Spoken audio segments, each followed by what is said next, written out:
পয়লা ফেব্রুয়ারি মানিকচকের তৃণমূল বিধায়ক সাবিত্রী মিত্রের উপরে হামলার চেষ্টার অভিযোগের ঘটনায় এবার গাড়ি বাজেয়াপ্ত করলো পুলিশ। গাড়ির মালিককে জিজ্ঞাসাবাদ করছে পুলিশ। কথা বলবো, করুণাময় সিংহ রয়েছেন আমাদের সঙ্গে টেলিফোন লাইনে। করুণাময়, মালদা পুলিশ সূত্রে কি খবর? যেটা জানা যাচ্ছে যে সাবিত্রী মিত্র একটি গাড়ির নাম্বার দিয়ে থানায় অভিযোগ করেছিলেন।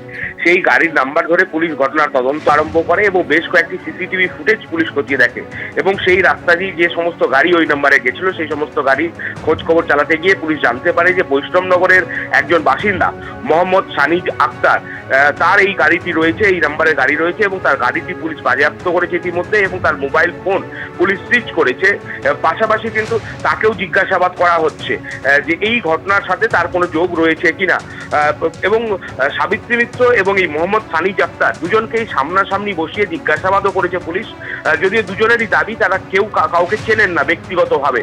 সেইভাবে পুলিশ এখন কিন্তু পুরো বিষয়টাই তদন্ত করে দেখছে যে এই সানিজ আক্তার কোনোভাবে যুক্ত কিনা, বা যদি যুক্ত থাকে তাহলে এই ঘটনার সাথে আর কারা যুক্ত রয়েছে। পুরো বিষয়টাই এখন পুলিশ তদন্ত করে দেখছে মানিকচক থানার আধিকারিকেরা। কুসুমিতা, ধন্যবাদ।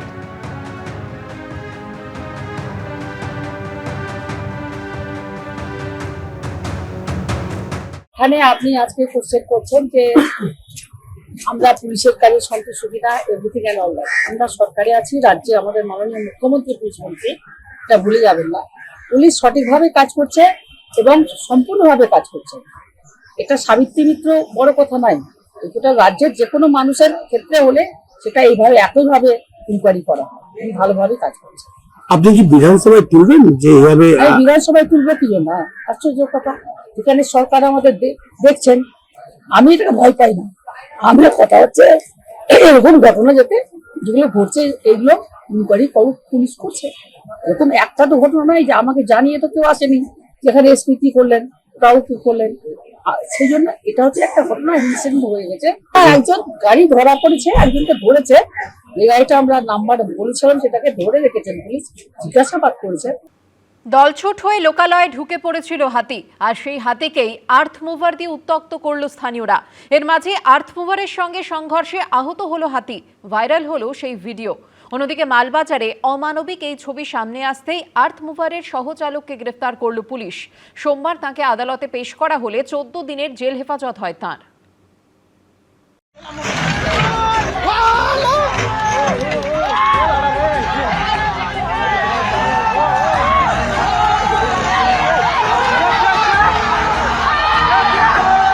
অবলা একটা প্রাণীকে কতভাবে উত্ত্যক্ত করা যায়, কতটা ব্যথা দেওয়া যায়, তারপর তা দেখে কতটা আনন্দ পাওয়া যায়, তা বোধহয় এই তথাকথিত সভ্য মানুষরাই জানে। জলপাইগুড়ির মালবাজার এলাকার এই ছবি গত কয়েকদিন ধরেই সোশ্যাল মিডিয়ায় ভাইরাল।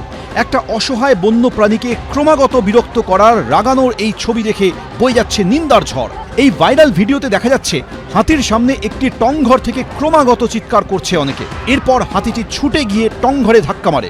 মাথায় কতটা আঘাত লাগতে পারে সেটা বোঝা যাচ্ছে ছবি দেখেই। অত বড় হাতিটা ধাক্কা মেরে পিছনের দুপায়ে বসে পড়ে। এরপরও হাতিটির পিছন পিছন দৌড়তে থাকে জনতা। আরেকটি ভাইরাল ভিডিওতে দেখা যাচ্ছে খোলা জায়গায় দাঁড়িয়ে আছে একটি হাতি, একটু দূরে তার মুখোমুখি একটা আর্থ মুভার। যন্ত্রের একটা অংশ নাড়িয়ে ক্রমাগত হাতিটিকে উত্ত্যক্ত করা হচ্ছে, রাগিয়ে তোলা হচ্ছে। একসময় ছুটে গিয়ে ধাতব অংশে মাথা দিয়ে ধাক্কা মারে হাতিটি। খাঁচকাটা ধাতব অংশ শরীরে সজোরে লাগলে কতটা ব্যথা লাগতে পারে তা সহজে অনুমেয়। কিন্তু নিষ্ঠুর উল্লাসে মত্ত এই মানুষগুলোর সেই বোধ কোথায়? হয়তো যন্ত্রণাতেই হাতিটা যখন উল্টো দিকে দৌড়চ্ছে তখনও তারা হাতির পিছনে ছুটছে ভিডিও করতে করতে।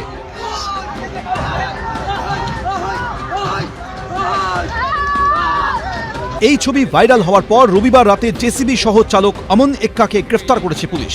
হাতিটিকে উত্ত্যক্ত করা এবং আঘাতের ঘটনায় পরিবেশ প্রেমীদের তরফে বৈকুণ্ঠপুর ডিভিশন এবং মালবাজার থানায় অভিযোগ দায়ের করা হয়। মানে দেখা যাচ্ছে জেসিবিটা চেস করে যাচ্ছে হাতিকে, এবং তার ফলে কিন্তু হাতিটা দৌড়ে এসে জেসিবিটাকে মেরেছে এবং তার ফলে কিন্তু হাতিটার মাথার মধ্যে অনেক বড় চোট পেয়েছে। ওটা জেসিবিটা নাকি নিজের থেকেই ওখানটায় গেছিল, ওকে কেউ পারমিশন দেয়নি। আলাদা করে অভিযোগ দায়ের করা হয় বন দপ্তরের তরফে। বৈকুণ্ঠপুর ডিভিশনের ডিএফও এম রাজা জানিয়েছেন তাদের কাছে প্রথমে অভিযোগ এসেছিল, এরপর তারা ভাইরাল ভিডিওটি দেখতে পান। রবিবার রাতে গ্রেফতার করা হয় জেসিবি চালককে। এই ঘটনায় বন্যপ্রাণ অ্যাক্টে মামলা রুজু করে তদন্ত শুরু করেছে বৈকুণ্ঠপুর ডিভিশন। রাজা চট্টোপাধ্যায়, এবিপি আনন্দ, জলপাইগুড়ি।